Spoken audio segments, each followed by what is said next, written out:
우리가 나이가 들면은 주름이 하나둘씩 지는 것처럼 청력에 저하가 오신 분들은 다른 사람보다 이 귀 환경 자체가 좋지 않은 환경에 있기 때문에 노화가 더 빨리 온다고 생각을 하시면 돼요. 그래서 이 청력이 점점 저하되는 속도가 빨라져요. 그래서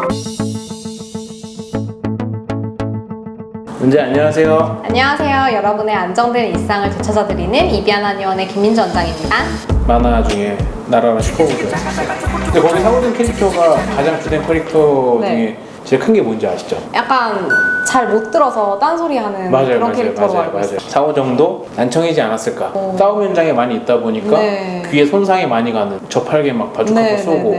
주제는 난청에 관한 모든 것들인데 난청에 종류가 엄청 많아요. 우리가 크게 난청을 두 가지로 나눌 수 있어요. 전음성 난청이랑 감각신경성 난청. 우리가 소리를 듣는 과정을 생각해 보시면 소리가 밖에서 오면은 이 소리 신호가 웨이, 중이, 내이를 통해서 뇌로 이제 전달되어서 우리가 소리가 들린다라고 인식을 하게 되거든요. 웨이, 중이에 있는 청각기관에 문제가 생겨서 발생한 난청은 전음성 난청이라고 보시면 되고, 가장 안쪽 내이 쪽에 문제가 생겨서 발생하는 난청은 감각신경성 난청이라고 보시면 돼요. 그래서 노인분들이 발생하는 노인성 난청, 그다음에 소음성 난청은 감각신경성 난청에 해당된다고 보시면 됩니다. 난청의 레벨에 대해서 한번 말씀해 주세요. 네, 난청의 레벨은 청력 검사상 이제 들을 수 있는 그 데시벨에 따라서 바뀐다고 보시면 되는데요. 26에서 40데시벨인 경우에는 경도 난청이라고 해서 이 경우에는 1대1에 대화할 때는 거의 지장은 없는데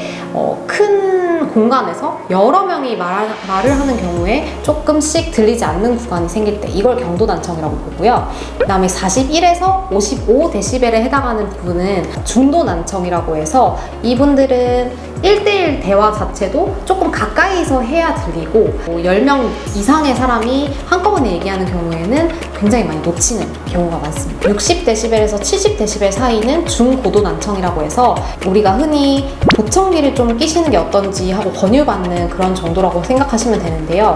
귀 가까이에서 얘기할 때는 들리지만 멀리서 얘기하면은 많이 놓치시는 그런 구간이라고 생각하시면 됩니다. 71에서 90데시벨인 경우에는 역시 보청기가 필요한 구간인데 이 경우에는 보청기를 끼더라도 그렇게 잘 들리지는 않는 그런 상태라고 보시면 됩니다. 그리고 90데시벨 이상일 경우에는 보청기로도 많은 경우 잘 들리지 않는 경우라고 생각하시면 됩니다. 마지막은 청각장애인가요? 그럼 거의 그렇게 보시면 됩니다.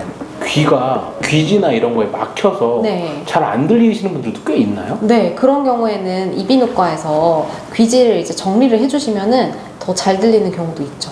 그다음에 나이대에 따른 난청들이 또 있다고 얘기하더라고요. 나이대라고 말하기는 조금 애매한 경향은 있는데 일단은 어린아이의 경우는 선천성 난청일 확률이 높겠죠. 그래서 어린아이가 태어났을 때부터 조금 들리지 않는 경우. 잠깐만요. 그러면 네. 애가 안 들리는 걸 어떻게 알아요? 그래서 발견이 늦는 경우가 많아요. 우리 애가 좀 발달이 더뎌서 그런 줄 알았는데 알고 보니까 안 들리는 경우였다는 걸 좀 늦게 발견하시는 분들이 많아요. 그래서 이 경우는 적절하게 언어 발달이 돼야 되는 시기에 그 발달을 조금 놓쳐서 언어 발달이 잘 안 되는 경우도 있죠. 청년층이 많이 걸리는 난청으로 보시면은 소음성 난청이 제일 많은 것 같아요. 그러니까 소음에 좀 많이 노출되어 있는 환경에서 일하시는 분들.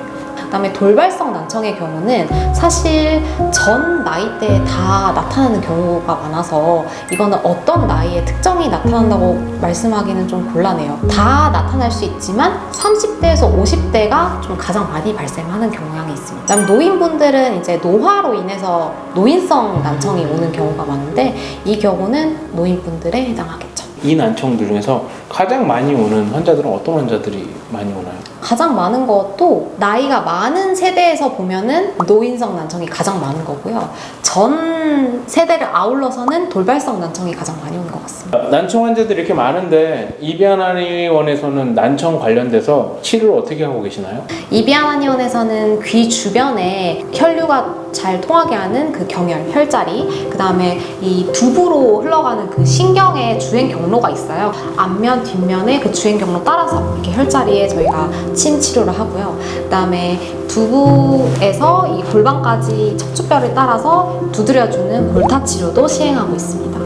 추가적으로 귀 주변의 혈류를 그리고 전신의 순환을 왕성하게 돌려주는 것이 귀 치료에 효과적이라고 생각하기 때문에 그래서 한약을 통해서 귀에 도움되는 약재 그리고 환자 개개인마다 소화불량, 갱년기, 손발, 저림 이런 증상이 있으신 분들은 그 증상에 맞춰서 맞춤 약재를 넣어서 한약을 저희가 조제해드립니다. 난청으로 인해서 고치지 않았다가 평생 청각 장애가 될 수도 있나요? 아무래도 우리가 나이가 들면은 주름이 하나둘씩 지는 것처럼 청력에 저하가 오신 분들은 다른 사람보다 이 귀 환경 자체가 좋지 않은 환경에 있기 때문에 노화가 더 빨리 온다고 생각을 하시면 돼요. 그래서 이 청력이 점점 저하되는 속도가 빨라집니다. 그래서 점점 더 안 들리게 될 수 있죠. 근데 보청기를 들을 정도면 네.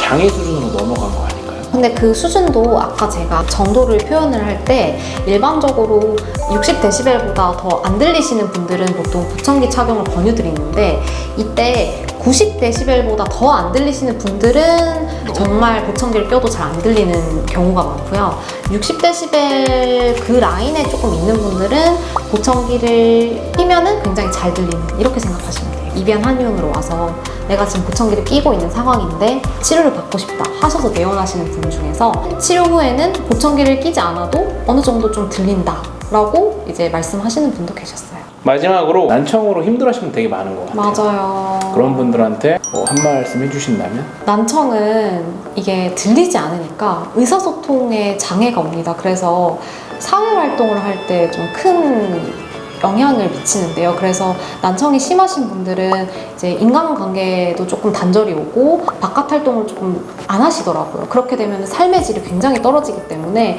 심하면 우울증까지 오시는 경우가 굉장히 많아요. 그래서 사실 이건 눈에 보이는 증상이 아니기 때문에 주변 사람들이 나이 들면 다 그래 그냥 살아 이렇게 말씀하시는 경우도 많아서 이렇게 우울감도 느껴지고 삶의 질이 떨어지면은 본인에게 악영향을 미치니까 저희 이비한 한의원 오셔서 제대로 된 진단을 받고 치료를 꼭 받아서 더 삶의 질을 향상시킬 수 있게 꼭 오시길 바랍니다. 거기 가서 누구 찾으면 돼요? 김민지 원장님? 알겠습니다. 오늘 감사합니다. 감사합니다.